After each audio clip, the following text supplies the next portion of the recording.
ধরনের credit card ব্যবহার করা জায়েজ হবে কিনা? ব্যাংকের ক্রেডিট কার্ড ব্যবহার করে এয়ারপোর্টের ফ্যাসিলিটিস ভোগ করা ইসলামের দৃষ্টিকোণ থেকে ব্যাখ্যা করলে ভালো হয়। জেনারেলি ক্রেডিট কার্ডগুলো যেই পলিসিতে ক্রেডিট কার্ড ইস্যু করে সেটা আসলে সুদের ভিত্তিতে হয়ে থাকে।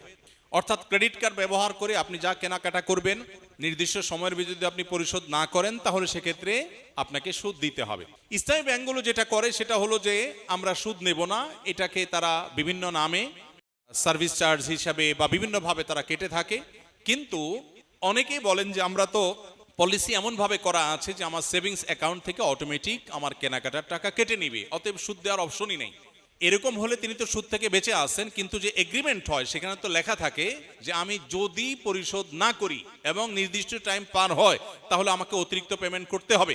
এটা আসলে সুদের চুক্তি, এই জন্য এটা আসলে জায়েজ হয় না। এখন যদি কোনো ব্যাংক এরকম শরিয়ার সব শর্তগুলোকে মেনে কার্ড ইস্যু করতে পারে, সুদের ধারে কাছেও না থাকে, তাহলে সেটা জায়েজ হতে পারে, কিন্তু এটা সুদূর পরাহত। আমি আমার বন্ধুদের প্ররোচনায় পড়ে জেনার মতো কাজে নিজেকে জড়িয়ে ফেলেছি, নাউজুবিল্লাহ।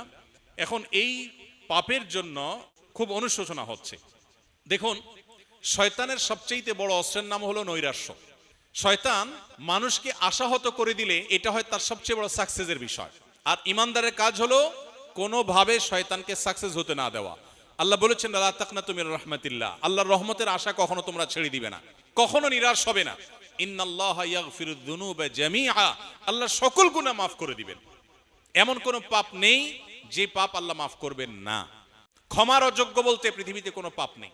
শিরকে আল্লাহ মাফ করবেন না যে কোরআনে বলা হয়েছে, এটারও ভুল মিনিং আমরা অনেকে জানি।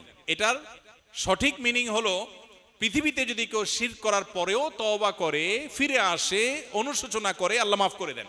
যদি শিরক নিয়ে মারা যায় সেটা মাফ হবে না। অতএব জেনায় লিপ্ত হয়ে গেছেন কোন তরুণ, নিজের পাপ বুঝতে পেরে আল্লাহর কাছে ক্ষমা প্রার্থনা করেছেন, আর কখনো সে পথে ভুলেও পা মারাবেন না এই মর্মে সংকল্প করেছেন, এই কাজগুলো যদি কেউ করেন আল্লাহ তাআলা নিঃসন্দেহে তার গুনাহ মাফ করবেন। এবং আল্লাহর প্রতি সেই আত্মবিশ্বাসে আস্থা থাকতে হবে। বিধায় হতাশা নয়, বরং আল্লাহর প্রতি আত্মবিশ্বাসী আমাদের থাকতে হবে। 2 ডিসিমেল 2 কাঠা জায়গায় আমাদের মসজিদ, এখানে জায়গা হয় না। এখন আরেকজনে 15 ডিসিমেল জায়গা দিয়েছেন, তাই নতুন মসজিদ হচ্ছে। এখন পুরাতন মসজিদ কি করব, দয়া করে জানালে ভালো। কোনো জায়গায় যদি মসজিদ হয় কিয়ামত পর্যন্ত সেটা মসজিদের মর্যাদায় থাকে, সেটাকে মসজিদের মর্যাদায় দিতে হয়। এই জন্য কোনো জায়গায় একটা ছোট মসজিদ আছে, এটা সংকুলান হচ্ছে না, খুব ভালো কথা, তো একটা নির্দিষ্ট দূরত্বের পর আরেকটা মসজিদ হবে। কিন্তু এই মসজিদটা একবার মসজিদ হয়ে গেছে, এটাকে মসজিদের জায়গাটাকে পরিবর্তন করে এটাকে মানুষের ঘরবাড়ি বানানো, অন্য কিছু করা, বা এটাকে মার্কেট করা, শপিং মল করা, এগুলো জায়েজ নয়। মসজিদ হিসাবে যদি ওয়াকফ হয়ে থাকে, ওয়াকফ একটা হলো যে নামাজ পড়ার জায়গা হিসাবে আমি আমার জায়গা দিয়েছি ব্যবহারের জন্য, ওয়াকফ করি নাই, তাহলে আমি যা খুশি করতে পারি।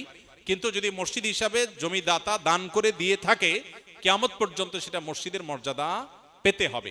যদি প্রয়োজন হয় নির্দিষ্ট দূরত্বে আরেকটা মসজিদ হবে, এবং মাইকের আওয়াজ ইত্যাদি একটা আরেকটা ডিস্টার্বের কারণ না হয় সেদিকটা খেয়াল রাখতে হবে। কিন্তু কোনো অবস্থাতেই এই মসজিদটাকে ড্যামেজ করে বা এটাকে আপনার ডিস্ট্রয় করে সেখানে নতুন কোনো প্রতিষ্ঠান মসজিদ ছাড়া অন্য কিছু করা, এটা জায়েজ হবে না। এজন্য মসজিদকে মসজিদের মর্যাদা দিতে হবে।